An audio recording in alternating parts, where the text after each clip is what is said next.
Hello, ladies and gentlemen. I'm back with a brand new video, and today we're taking a look at the Bam Bam Bigelow Greatest Hits figure. Of course, wanted to switch up the location, so we're doing this video at the coffee station in my house. Hey, I love coffee and I love wrestling figures, so let's see how this combination goes. So we have the Beast from the East, Bam Bam Bigelow, one of the most distinctive stars of the 80s and 90s. Primarily got his fame in WWE, but he also left his mark in WCW as well as ECW in the 90s. So Bam Bam Bigelow, he was pretty much everywhere, during the 90s. Died young he died in his 40s, I believe, early 40s. It was in 2007. I remember hearing about it.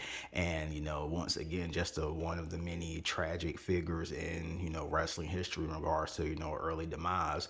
But we're going to take a look at this figure. Got it from Ringside a couple of months ago. Very nice figure. And these greatest hits figures are actually re-releases of very early elite series figures. So I'm definitely glad they re-released this, because I would have never been able to get the original, because the originals are so skyrocketed in price, but they probably have gone down by now considerably, I'm assuming.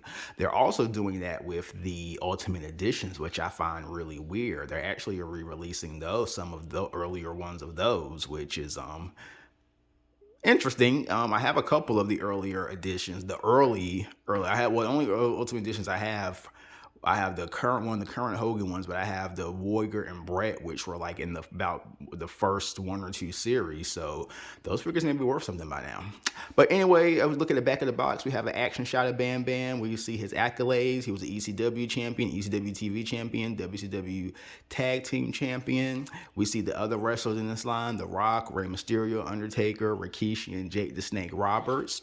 And we're going to get into it now. All right, so here we go. And a lot going on with this figure. I like it.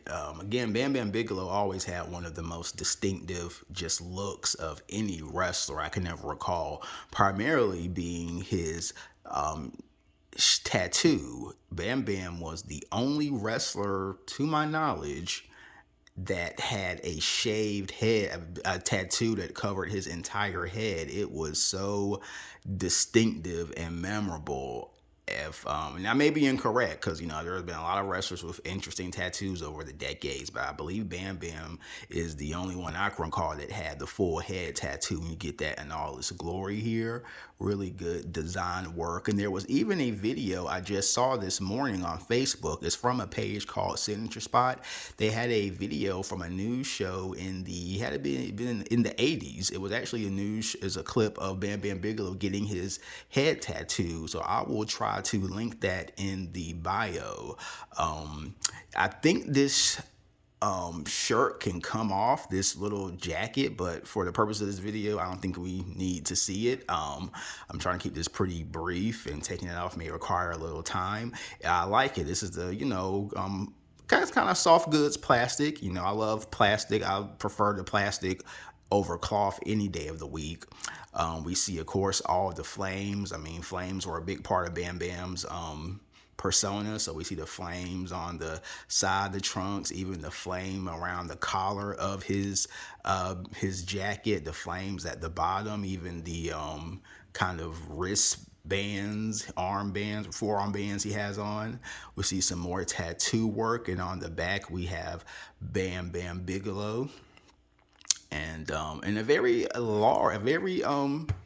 large figure. Bam Bam was a big guy. He was, not a Vader, but he was not far off. And when Bam Bam's calling card is that he was one of the more agile big guys of that era. If you go back and watch a lot of Bam Bam stuff, you will see, his main finishing maneuver was a flying headbutt. He also did a lot of drop kicks and just very agile moves that you would not expect a guy of his size to be doing back in that era. And I think there's a clip. You may want to go to YouTube and search for a Vader Bam Bam Bigelow match from Japan, and it was a very just a match you would not expect to see from two guys of that size for that time period. But the figure definitely has a good feel in my hands. You know, I definitely love the figures of larger wrestlers, because one thing that the Elite Series does is that they make these figures true to who the wrestlers are. So when you have a Bam Bam, a Vader, an Earthquake figure, they're going to be far bigger than, you know, your average, you know, superstars. So again, nice figure. Two thumbs way up. And you know, Bam Bam, it's early in the morning, so he may want to sip of coffee. So but again, just hope you've enjoyed this video. Like I said, I'm doing some creative things. Thank you for everyone who watched my AJ Styles video. I did that one out on one of the deep freezers, so did this in the coffee section. So who knows where I'll do the next one at. That's why you have to stay tuned to find out. But hope you all have a great rest of the day, and I will talk to you again after a while.